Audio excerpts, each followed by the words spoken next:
दोस्तों सोचिए आपने खूब सारा लोन लेके अपनी ड्रीम कार खरीदी, कई सारी सेविंग की, कई सालों से पैसे जुटाए और एक गाड़ी खरीदी।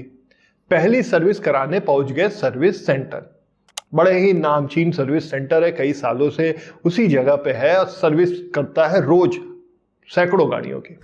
आप तो खुश हैं कि आप सर्विस करा रहे हैं, सारी चीजें सही हो जाएंगी, लेकिन आपकी इसी सीधाई का फायदा उठा के वो सर्विस सेंटर वाला आपको चूना लगा देगा। जी हाँ, ज्यादातर सर्विस सेंटर वाले पहली सर्विस में ही कस्टमर को चूना लगाते हैं।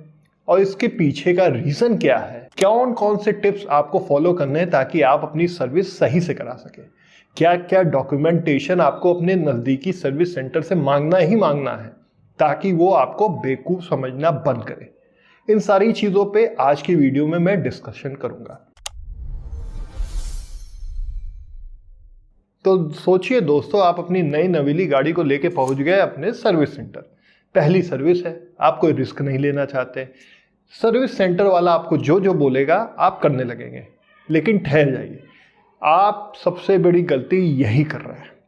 सर्विस सेंटर वाले की हर बात अगर आप मान रहे हैं तो वो समझ जाता है कि आप नौसिखिए हैं और आपको बेवकूफ़ बनाने की प्रक्रिया स्टार्ट हो जाती है।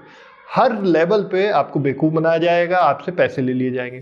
पहली सर्विस का पैसा अमूमन कंपनी ही देती है, आपको अपने जेब से देना नहीं होता, तो आप उतना सजग नहीं रहते, उतना एक्टिव नहीं रहते। लेकिन आने वाली सर्विसेज में ये चीज़ें आपको भारी पड़ जाती हैं। आपको सबसे पहले ध्यान देना है कि वो लोग क्या बोल रहे हैं। मैं आपको स्टेप बाय स्टेप बताता हूँ। पहली सर्विस आप कराने गए, वहाँ के जो एम्प्लॉय होंगे कहेंगे सर कोटिंग करा लीजिए। आपको स्ट्रिक्ट होके एकदम जिद्दी होके कहना है कि भैया हमें कोटिंग नहीं करानी। दूसरी, वो बोलेंगे सर आप इंजन ऑयल चेंज करा लीजिए, आपको ब्रेक ऑयल चेंज कराना है, आपको कूलेंट चेंज कराना है। लेकिन दोस्तों पहली सर्विस में ना ही इंजन ऑयल चेंज कराने की ज़रूरत होती है, ना ही कूलेंट, ना ही ब्रेक ऑयल। ये बात आप गांठ बांध लीजिए। पहली सर्विस में बस ये चेक किया जाता है कि जितने भी नट बोल्ट लगे हैं वो सही है कि नहीं, कोई लूज नहीं हो गया। अगर हो गया है तो उसे टाइट किया जाता है। छोटी मोटी चीज़ें सही की जाती है, जैसे दरवाजे से आवाज़ आ रही है, कहीं पावर कनेक्शन थोड़ा वीक है या ज़्यादा है, ये सब बेसिक चीज़ें चेक होती है। गाड़ी की वॉशिंग होती है और आपको गाड़ी मिल जाती है।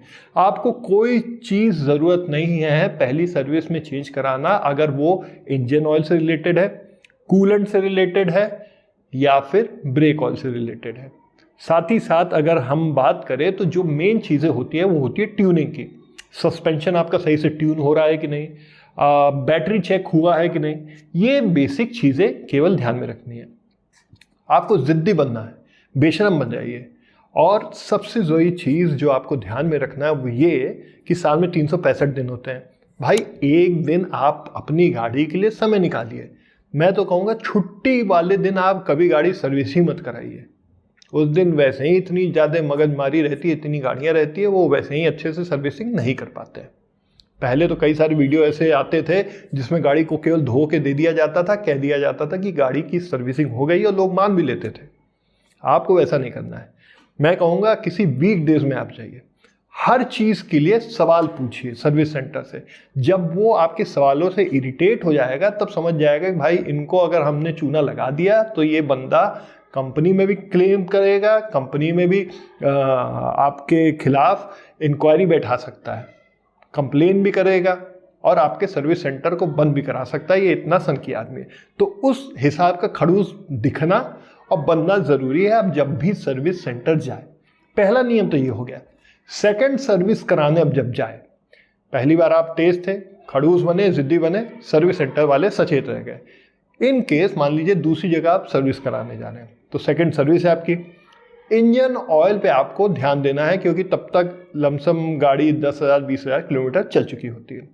Brake oil, gear oil, spark plug, coolant, ये सब कोई भी चीज़ चेंज कराने की आवश्यकता नहीं होती है। डीकार्बोनेशन आपको ज़रूर देखना होता है, ये एक बड़ी इंपॉर्टेंट चीज़ है। जब आप सेकंड सर्विस कराने जाए तो देख लीजिए। कोशिश करिए कि सर्विस सेंटर से सर्विस मैनुअल की डिमांड करिए, क्योंकि अमूमन सर्विस मैनुअल में वो सारी चीज़ें लिखी होती हैं जो कि सेकंड सर्विस में ज़रूरी हैं। अगर वो देने से इनकार करे तो आप साफ साफ बोलिए कि भैया सर्विस मैनुअल आप हमको दिखाइए, वरना हम आपके यहाँ सर्विस ही नहीं कराएंगे। आप ये बात समझिए, अगर आप ढीले पड़ेंगे तो वो फर्जी की चीज़ें ऐड करके आपका सारा काम करा देगा। समझे आप? एक सेकंड दीजिएगा। और आपका अननेसेसरी पैसा भी खर्च हो जाएगा। सर्विस मैनुअल मांगिए और अगर देता है तो उसकी फ़ोटो खींच लीजिए। फ़ोटो जब आप खींच लेंगे तो वो समझ जाएगा कि भैया जो सर्विस मैनुअल में इंपॉर्टेंट चीज़ें हैं वही हमको करनी है। अगर हम थोड़ा भी 19-20 करेंगे तो ये जो खड़ूस कस्टमर है ये हम लोग के सर्विस सेंटर की वोट लगा देगा, तो वो वही से भी हो जाएगा। तीसरी सर्विस जो अमूमन 1 साल के बाद होती है, उस सर्विस में गाड़ी 30,000, 25,000, कभी कभी 20,000 किलोमीटर चल चुकी होती है। तब आपको सबसे ज़रूरी चीज़ें क्या क्या ध्यान में रखनी है, चलिए मैं बताता हूँ। पहली बात, स्पार्क प्लग को आप क्लीन ज़रूर करा लीजिए। चेंज कराने की अभी भी आवश्यकता नहीं है, स्पार्क प्लग को क्लीन करा लीजिए। कूलेंट वो लोग कहते हैं चेंज करते हैं, लेकिन कूलेंट चेंज नहीं करते, फिलअप कर देते हैं। तो आप कहिए कि भैया मुझे कूलेंट पूरा चेंज चाहिए, अपने सामने जो पुराना कूलेंट है उसको पूरा निकलवाइए, ड्रेन कराइए, नया कूलेंट डलवाइए। आप इन चीज़ों को ध्यान रखिए। इसके अलावा अगर कूलेंट बहुत ज़्यादा कंसंट्रेटेड है तो सादा पानी ना डालें, डिस्टिल्ड वाटर डालें। आप समझ रहे हैं? कूलेंट में डिस्टिल्ड वाटर जब डलेगा तब कूलेंट की एफिशिएंसी, कंसंट्रेशन जो था वो थोड़ा डिजॉल्व होगा तो एफिशिएंसी ऑटोमेटिक बढ़ जाएगी। इसके अलावा बात करते हैं कि बैटरी आपको अपने सामने चेक करानी है। चेक करना है कि बैटरी में कोई आगे पीछे चीज़ें तो नहीं हुई है। अपने सामने देखिए बैटरी का पानी पूरा भरा है कि नहीं, उससे कहिए खोल के दिखाओ। हर चीज़ में जब तक आप प्रश्न नहीं खड़ा करेंगे, वो कहते हैं ना कि उंगली नहीं करेंगे, तब तक वो आपको एक नंबर का बकरा ही समझेगा और हलाल होने के लिए आपको हमेशा लाइन में खड़ा किया रहेगा। हर चीज़ का बिल सेपरेट ना लीजिए, कहे एक सर्विस बिल में ही सारी चीज़ें लिखो और सेगमेंटाइज करके मुझे बताओ कि किस चीज़ में कितना पैसा लगा है और क्यों लगा है। कार मैनुअल की कॉपी ज़रूर रखिए, उसमें चेक करिए कि कौन कौन सी चीज़ें ज़रूरी है, कौन चीज़ें ज़रूरी नहीं है। दोस्तों आप ये मान के चलिए कि बहुत ज़्यादा जब किलोमीटर आदमी कवर कर लेता है तब आपको मोबिल ऑयल और ब्रेक ऑयल ये चीज़ें चेंज कराने की ज़रूरत पड़ती है। पहली दूसरी सर्विस में तो इन सब चीज़ों को चेंज कराने की उतनी आवश्यकता ही नहीं है। समझे? अनलेस आपने बहुत ज़्यादा किलोमीटर चला दिया हो या गाड़ी को बहुत रफ तरीके से चलाया हो। इसके अलावा बात करते हैं थर्ड सर्विस। जब आप कराने जाएंगे और पहली दूसरी सर्विस में मेरे द्वारा बताए गए टिप्स आपने अगर ऑलरेडी फॉलो किए हैं तो थर्ड सर्विस भी आपकी अच्छी होना अब तय है, क्योंकि अब तक आपका सर्विस सेंटर वाला आपके बारे में जान चुका होगा।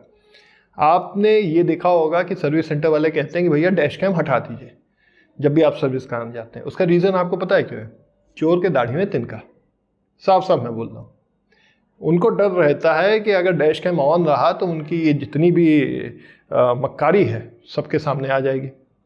समझे? उनके यहाँ जो सीसीटीवी रहता है उसकी फुटेज भी वो कभी आपको नहीं देंगे। तो इन सारी चीज़ों से बचने का उपाय यही है कि भैया खड़ूस बन के जाइए, हमको वहाँ रिश्ता निभाना नहीं है। आपने अपने जीवन की जमा पूंजी से गाड़ी खरीदी है, लोन लेके गाड़ी खरीदी है, आपकी ड्रीम कार है। अगर सारी चीज़ें सही तरीके से आप इनिशिएटिव नहीं लेंगे तो वो गाड़ी भी वैसे ही रिस्पॉन्ड करेगी। समझें आप इस बात को?